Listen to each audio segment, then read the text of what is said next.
Pag kami po ay talagang walang-wala ay napipilitan po kami kargahin ng aming kalakal, inahatid po namin yan sa Kalawis. Ang binta po namin ng papaya sa Kalawis ay 4 na piso lang po ang 1 kilo.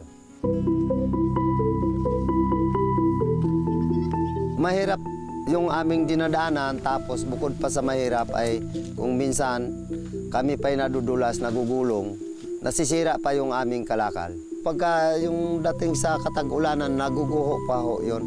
Pagka yung medyo kaya po namin apakan yung putik na hindi lang mabaon hanggang hita namin, pinipilit po namin.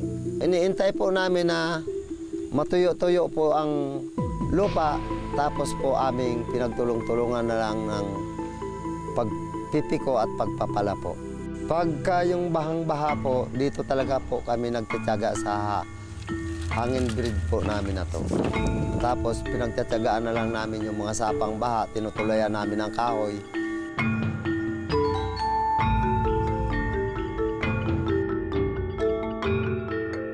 Tatlongpot 7 taon na po yung aming lugar na laging ganito na lang lagi po.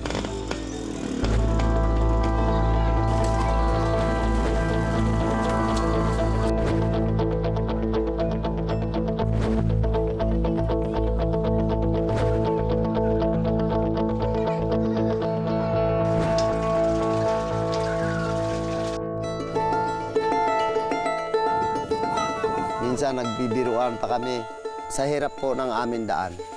25 centavos na lang po, langit na ang aming mararating.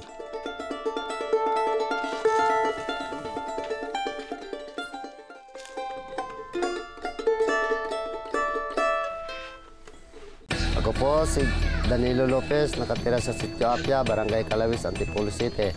Ganito po ang ituwasin namin. Gob Mayor, anong action mo?